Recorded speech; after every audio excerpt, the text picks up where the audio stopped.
present information pertaining to the tragic mass murder incident that occurred last night in Isla Vista.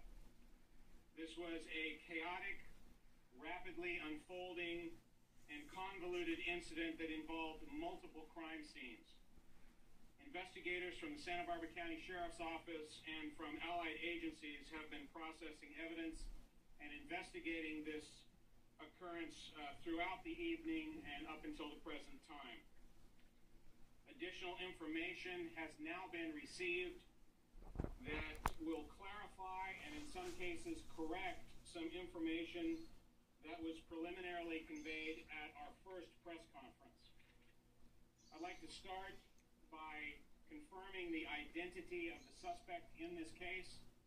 His name was Elliot Oliver Robertson Roger, R-O-D-G-E-R. His date of birth was July 24th, 1991, a 22-year-old Eurasian male, a student of Santa Barbara City College who was living in Isla Vista. Our agency has had 3 previous documented contacts with suspect Roger.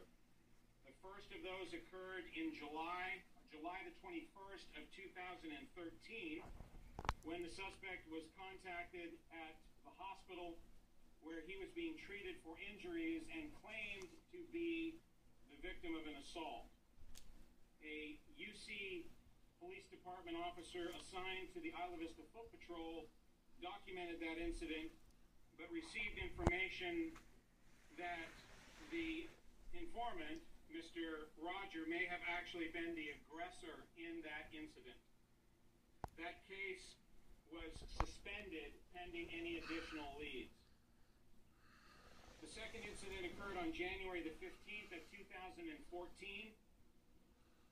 when suspect Roger contacted our agency and accused one of his roommates of stealing 3 candles that were valued at $22.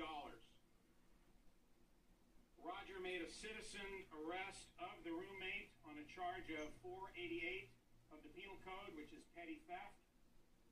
The roommate was booked into the jail, subsequently cited and released, and later the case was subsequently referred to the district attorney, who filed a petty theft charge in that case.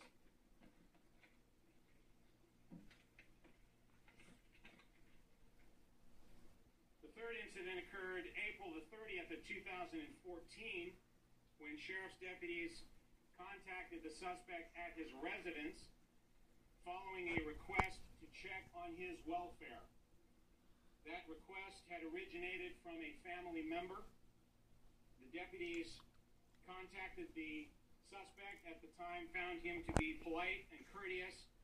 He downplayed the concerns for his welfare, and the deputies cleared the call.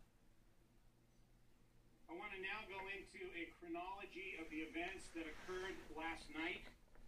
We believe we have a fairly good, albeit perhaps somewhat still rough, chronology of the suspect's actions last night. We have identified 10 separate locations where criminal activity took place.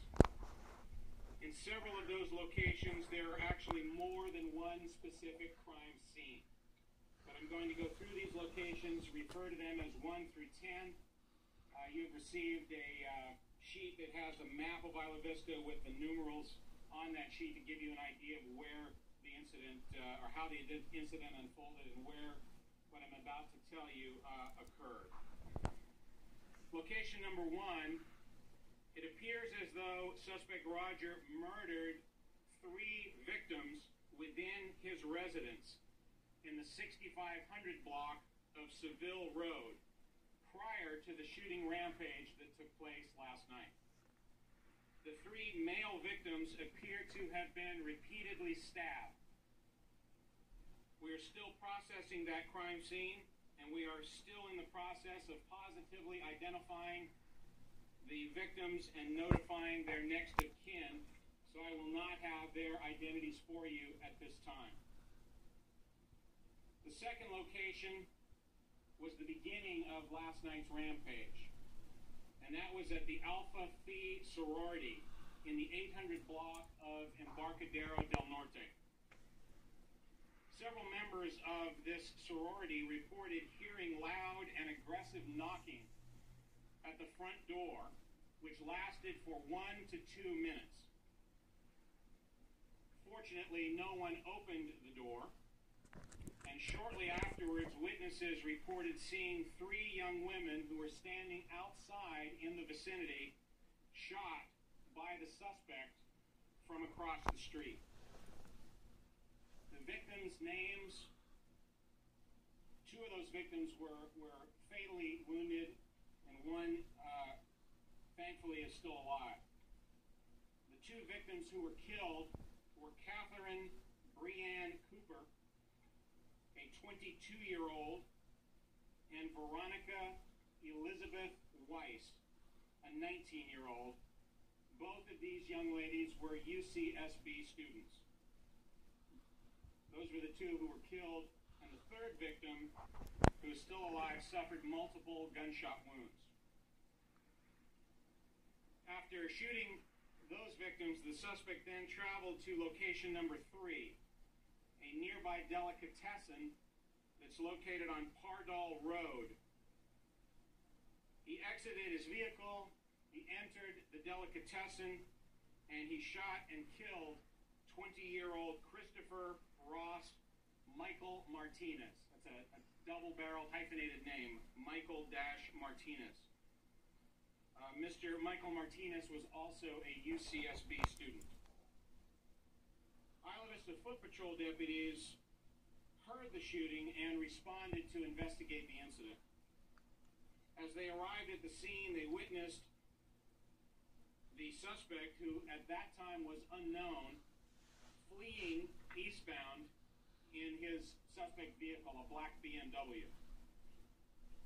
The suspect continued toward location number 4 at the top of the loop, where he fired multiple rounds at 2 people who were on the sidewalk. Now, the suspect drove his vehicle on the wrong side of the road, and it was parallel to the sidewalk when he shot from the driver's window.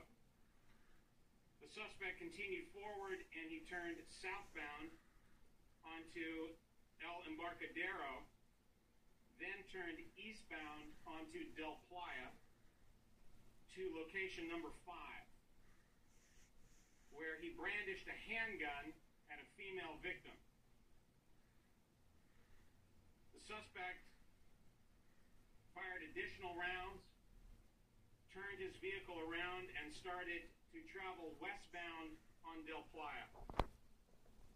A lone sheriff's deputy responding to the area on foot was then taken under fire by the suspect.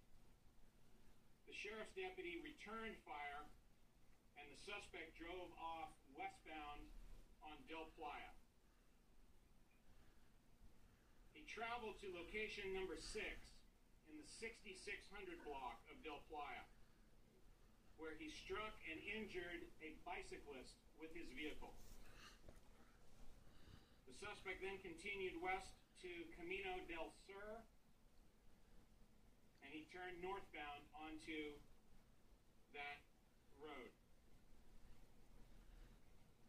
He proceeded to the intersection with Sabado Tardy, which is location number 7, Camino del Sur and Sabado Tardy road, where he fired multiple shots at pedestrians in the area. 3 of those pedestrians were struck by the suspect's gunfire. The suspect then traveled eastbound on Sabado Tardy, where he shot another victim at location number 8, the intersection of Camino Pescadero and Sabado Tardy. The suspect continued driving eastbound to location number 9, where he came into contact with 4 sheriff's deputies who were running across Acorn Park in response to the gunfire. As the suspect accelerated past the deputies, he fired at them. 3 of the 4 sheriff's deputies were able to return fire at the suspect, striking